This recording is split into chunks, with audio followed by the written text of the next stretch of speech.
Let us now look at the poem The Tiger by William Blake. The introduction.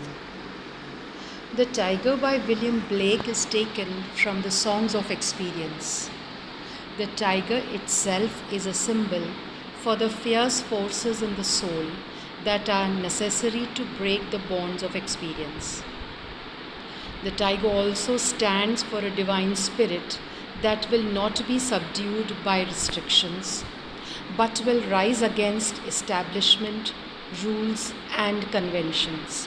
The Tiger is a highly symbolic poem based on Blake's personal philosophy of spiritual and intellectual revolution by individuals.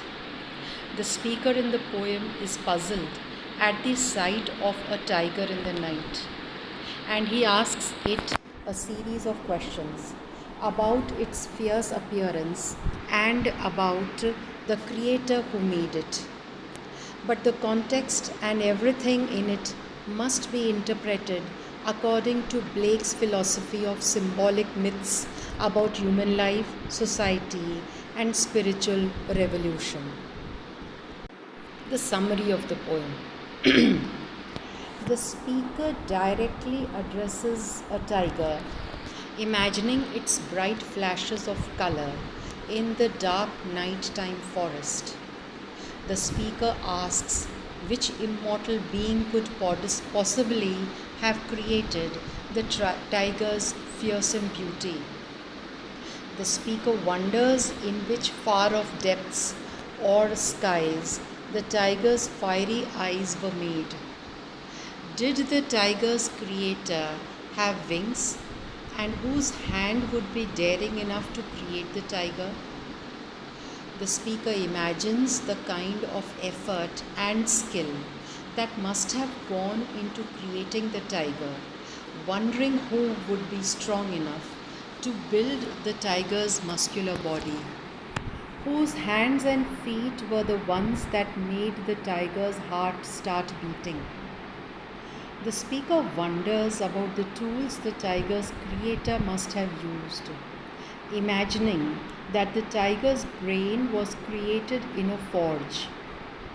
What terrifying being would be so daring as to create the tiger?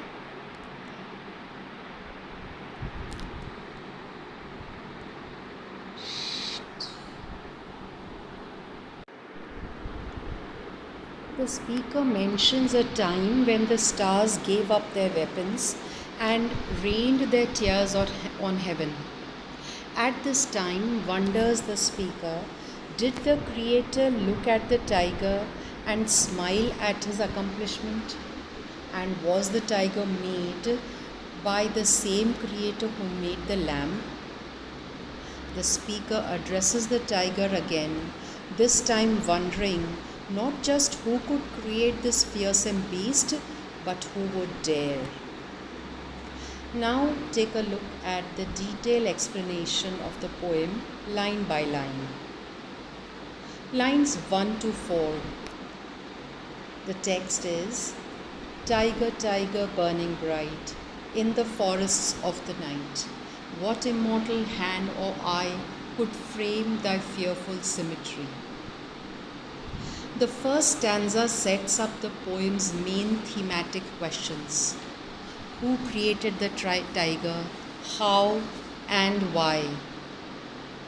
The speaker in this poem's sister poem, The Lamb, is able to identify God as the creator of the lamb because the small creature seems to represent joy, love, and freedom. But the tiger is an entirely different figure altogether. The poem does imply that God created the tiger too.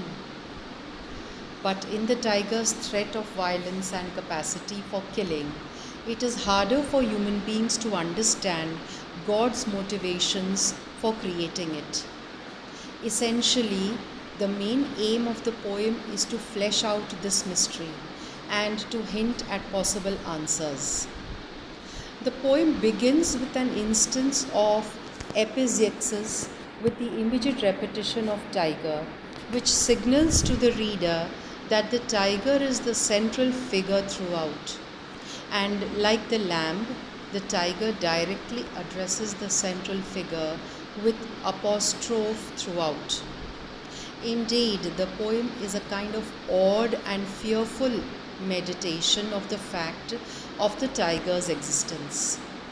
The alliterative burning bright creates the visual image of a flash of impressive color moving through the forests of the night, which is both a beautiful sight and a terrifying one. Though the poem predates the theories of psychoanalysis, but forward by Sigmund Freud and Carl Jung, the forests can be interpreted both as the tiger's literal habitat and as a symbol of the human subconscious or unconscious. As this is a poem in part about creativity, the dark and mysterious atmosphere of the forest hints at the mysteries of creation, both in the human and the godly realms.